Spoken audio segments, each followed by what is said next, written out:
I do believe the people that care less about what other people think about them tend to have a better life. It's just liberating. And the truth is, you think it's the people that troll you in comments. I'm actually talking about your parents. And I genuinely believe that self-esteem is the ultimate drug in life. That I'm obsessed with driving self-esteem into my children. My mom did that for me.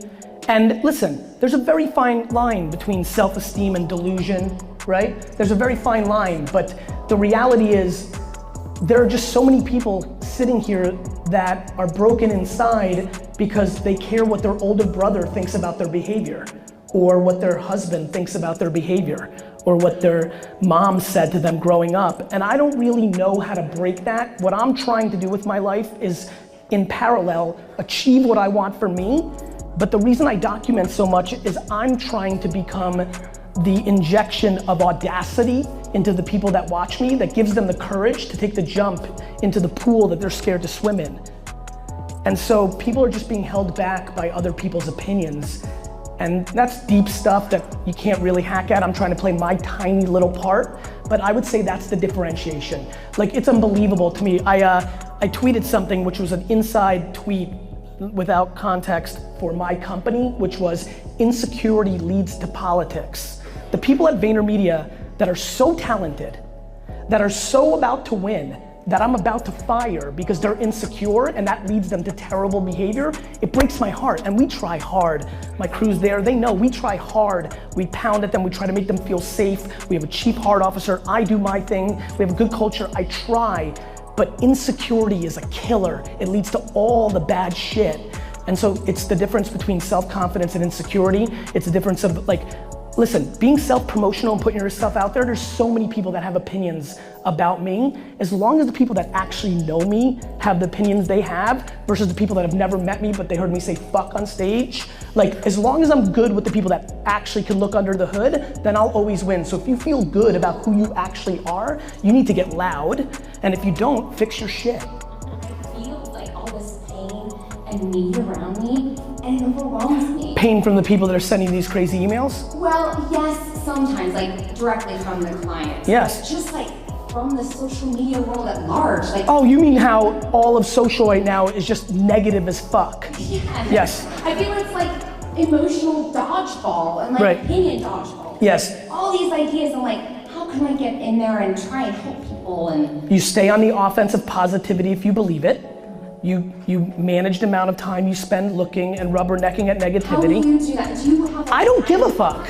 Okay. Like I see all the negativity. I just know that life is like this. Like, I expect like things to be difficult. Like, I want to remind everybody, no matter where you sit on politics and things of that nature, just data, this is the greatest era to be alive. As sad as you are about certain things, I promise you, it'd be worse right now if the Black Plague was doing its thing. And so I think we get crippled, right? You know, I think a lot of people here need to go and spend more time with 80 and 90-year-olds and ask them what they lived through. Nothing's perfect. We're always gonna have it bad. It's always going to be something. We've always picked on each other for being different. It sucks. So if you're lucky and you don't have that in you, I think you do what I'm trying to do, which is be completely, utterly on the offense of positivity, because if you're positive and you're happy and you're optimistic, you owe it to each other right now to get louder, because the only people that are loud are the people that are upset, right? Negativity's on fire, and happy people are clamming up and staying away from it. That's how we stay happy. I went the other way. I'm going right at it, putting it out every single day. That's number one, but we're all wired differently. I'm able to eat shit at scale for the rest of my life. It's why I'm a leader, it's why I'm a company, it's why I put myself out there. If you get fatigued, you need to take yourself out there. It's okay to not be there every day, read every comment. I feel like if I'm not out there all the time, that I'm like, you know, losing people. Yes, you are, but what's more interesting? Making $11 million a year and being miserable, or making $6 million a year and being decently happy? You're welcome. That's it. It's the people that are the best that win. So how do you prove like the market proves it for you. So let's go in detail. Like TechCrunch doesn't pick the winners, right? Like you know, the Wall Street Journal doesn't pick the winners. 3 cool kids in the crowd don't pick the winners. The problem is everybody wants to be anointed a winner or best at what they do before they've actually done it. Let me just remind you and everybody else here. I built a business for 18 hours a day, every day, running a wine liquor store for 13 years every day before I ever had the audacity to come to something like this and talk. So let me tell you something amazing. If you're good enough, you will win. But if you are upset that somebody else's grandpappy got them ahead of you, then you're gonna lose. Everybody started ahead of me. I'm just catching up. And then, so just how would you then balance being ambitious to being patient? How do you... By recognizing you have no choice. Okay, good. Do you understand? Yes. I'm the most fucking ambitious and most patient person you've ever met, which is why I'm gonna win real big. Find your version of that. You know, like, that you have no choice. Who's gonna cry for you? Like, what's the choice? Are you ambitious? Yeah. Awesome. I don't think you're as patient. Yeah, that's the problem. No shit. And the problem right now is that we're all living public lives and all this horse shit. This is what entrepreneurship and success looks like, fucking going to fucking Bali and fucking watches and private jets. It's all horse shit. Horse shit. But it's fucking with people's minds and they're getting impatient. I don't give a fuck what anybody else has. I'm focused on my shit. Start focusing on your shit. You're a young woman. How old are you? 27. I'm gonna punch you in the face. You have your whole life in front of you. You know what I mean? Put your head down and do whatever this thing that you want to prove that you're the best at. Hardcore. If you actually spent all your time doing instead of dwelling, you'd be much further along. How do you balance your work and your life? Oh, we're talking about work-life balance? Yeah. Communication. The end. Like, you just gotta figure out who's in, you know, again, back to not giving a crap. I'm not worried about what everybody here thinks about my work-life balance or the way I parent my kids. I worry about what my wife thinks and, you know, and the inner circle. The kids are getting a little older. I'm gonna start hearing their feedback pretty soon. And so I think that we are crippling ourselves on parenting and work-life balance, and we're judging ourselves, and we're all just trying to do the best we can, right? Like, this gold standard is ridiculous because it doesn't exist. There's just whatever the current politically correct point of view is, which has historically been wrong on almost every social issue of all time. So for me, by looking at that, I'm just worried about what's happening in my house, so I don't give people a whole lot of advice on this issue because your relationship's different. You know what your relationships are. And so I just try and over-communicate, the end. And some days it's rolling for 6 months and then it gets tough and like, we just try, but it's hard to suppress who you are. Like, if you're hungry and you're climbing, it's tough to not climb and be hungry. And so you need to be more selfish than you realize, because your happiness is the starting point of how it's gonna impact everybody around you. And so you just talk these things through. Entrepreneurship has been put on the current pedestal of like rock star status, which is great for me and I'm pumped about it. But what it's doing is it's making a lot of 15 to 22-year-old impressionable kids think that that's the only way out. And I'm gonna remind everybody, and this is a good segue, and David, I appreciate you bringing this up because it opened up a mind. My friends, we have lost people that have come to this conference a decade ago, 9 years ago, 8 years ago, to suicide because of the pressures of being successful in our space. The hardcore startup Silicon Valley pressure thing that doesn't hit everybody here. But we've created this world where everybody wins, and the truth is barely anybody's winning. Right? There's only everybody thinks they're building the next Snapchat or Instagram. Those are, 1, 2, 3 companies that have made it happen.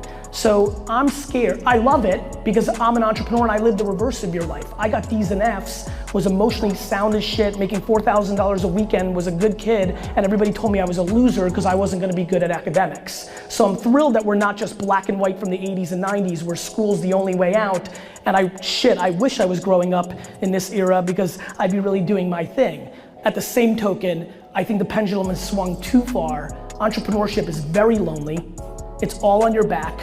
It's a ton of pressure. It's all on you. There's nobody to point to. If you fail, everybody you know knows that you failed. That's a tough scarlet letter for the majority of people in it, especially if they're not pure and bred. David, do you know how much I love failing?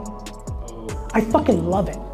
I love scarlet letters. I want not only the A, I want fucking to Z, because I'm a purebred entrepreneur and losing is attractive to purebred entrepreneurs. It's the only way you learn. 100%, and it's the cost of entry to the game. But now you have a ton of people who aren't, and they were good A and B students, or they'd be great number 4, or great number 13, or a great project manager, great. But they wanna be a number 1, that's just a totally different game, it's gray. Shit's gray.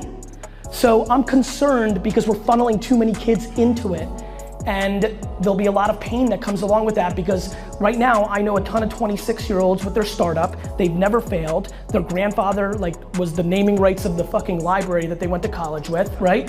They're like cruising, but the market, the funny thing about the market, in school, even in college, even in a lot of jobs, like your last name, the family you came from, money can protect you. The market, you launch a product, the market doesn't give a fuck, David. The market doesn't give a fuck what your grandfather did. And that's where people are getting hurt. And there's gonna be a lot of pain in the next 2, 3, 4 years whenever this melts. And so I'm passionate to make sure that we talk about self-awareness and getting to know yourself and what you're good at, not that entrepreneur is the key to success. Like, you don't bust through on day one. If you do not love the process of what you're up to, you've already lost. It's true. This shit's hard. Like, what do you want? You want your first fucking podcast to be number 1 on fucking iTunes? Who the fuck are you?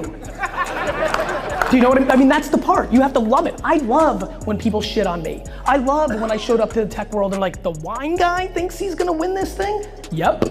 You know, then I love going to Madison Avenue and being like, this Twitter, Business Week said Twitter boy tries to start an agency. I said, fuck yes. I'm about to do this TV show, right, on Apple, Planet of the Apps. Recode writes, Planet of the Apps has 4 celebrity mentors, Gwyneth Paltrow, will.i.am, Jessica Alba, and others. When I tell you that article made me so fucking happy, you gotta love the process, man. Like, you're gonna break through if you're good enough, and you won't break through if your show is shit. But you've got to try to figure out if you're shit or awesome. Do you feel like you have to be an entertainer or personality? I think people have to listen to it. You either have to be massively entertaining or really know what the fuck you're talking about. And when you have both,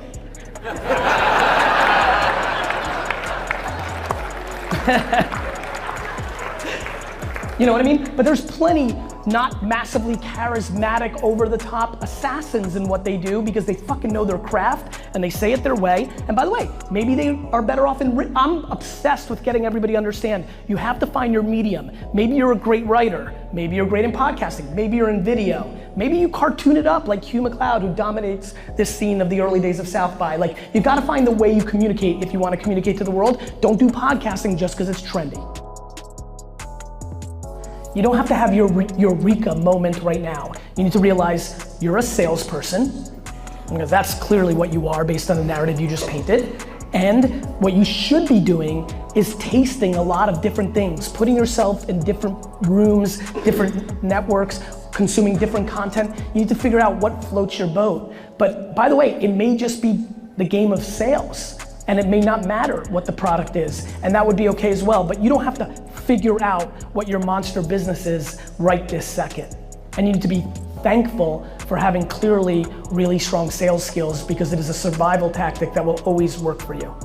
Gotcha, so you're saying just keep doing what I'm doing and hopefully something. Keep doing what you're doing and be on the offense to try and learn new things in the world. Cooking, fucking tires, like, I'm serious, yoga, meditation, like, just keep putting yourself out there because something might grab your heart. Gotcha, and I kind of got jealous of him. Can I get a hug as well? Sure. You got it, man. Good luck, man. I love you too.